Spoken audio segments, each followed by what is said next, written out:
अगर पश्चिम बंगाल की राजनीति पर आपकी नजर है तो ये ओपिनियन पोल काफी कुछ साफ संकेत दे रहा है। चुनाव से ठीक पहले जो तस्वीर निकलकर सामने आई है वो बताती है कि क्या राज्य में फिर से दीदी मैजिक चलने वाला है।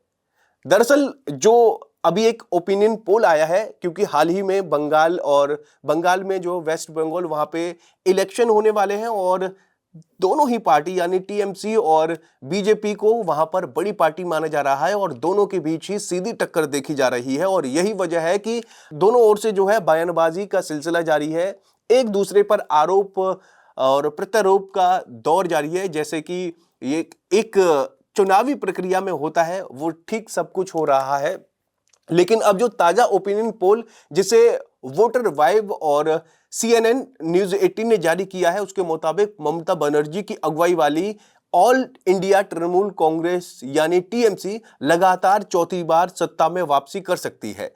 आंकड़े काफी मजबूत दिख रहे हैं।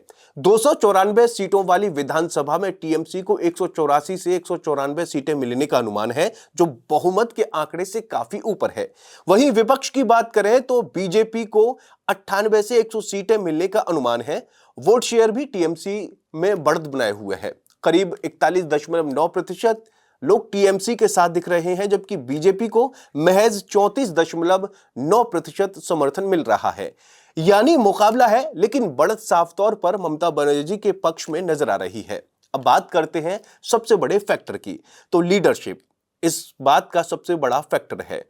इस पोल में एक बात बिल्कुल साफ है कि ममता बनर्जी आज भी टीएमसी की सबसे बड़ी ताकत बनी हुई है। करीब 48.5% लोगों ने उन्हें ही मुख्यमंत्री के तौर पर पसंद किया है। दूसरी तरफ बीजेपी के शुभेंदु अधिकारी को 33.4% समर्थन मिला है। फर्क साफ दिखता है और यही अंतर चुनावी नतीजों पर भी असर डाल सकता है। अगर पिछले चुनाव की बात करें तो 2021 में भी टीएमसी ने जबरदस्त जीत हासिल की थी और 220 सीटें जीतकर लगातार तीसरी बार सत्ता में आई थी। ऐसे में यह नया ओपिनियन पोल उसी ट्रेंड को आगे बढ़ाता हुआ नजर आ रहा है। हालांकि तस्वीर पूरी तरह एक तरफा नहीं है।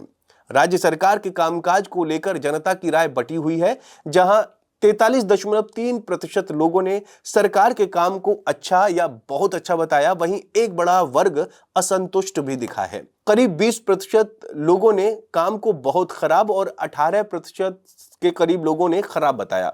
इसका मतलब है कि एंटी इनकम्बेंसी पूरी तरह नहीं हुई है।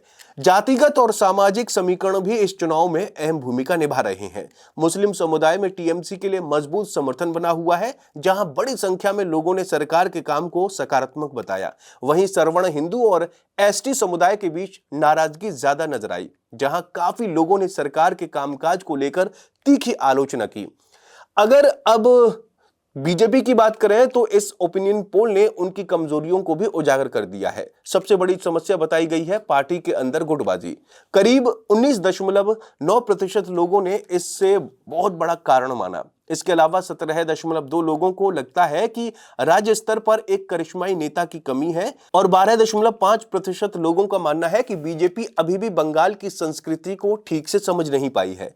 यानी कुल मिलाकर यह ओपिनियन पोल एक साफ कहानी बता रहा है। ममता बनर्जी अभी भी रेस में है, लेकिन मुकाबला खत्म नहीं हुआ है। बीजेपी के पास मौका है, लेकिन उसे अपनी कमजोरियों पर काम करना होगा। अब असली सवाल, क्या ये आंकड़े चुनावी नतीजों में बदलेंगे या फिर बंगाल की जनता आखिरी वक्त में कोई बड़ा सरप्राइज देगी, जैसे हरियाणा में हुआ था? क्या आप सोच सकते हैं कि क्या दीदी फिर से सत्ता में लौटेंगी या इस बार होगा बदलाव? कमेंट में जरूर बताएं और चैनल को जरूर सब्सक्राइब करें।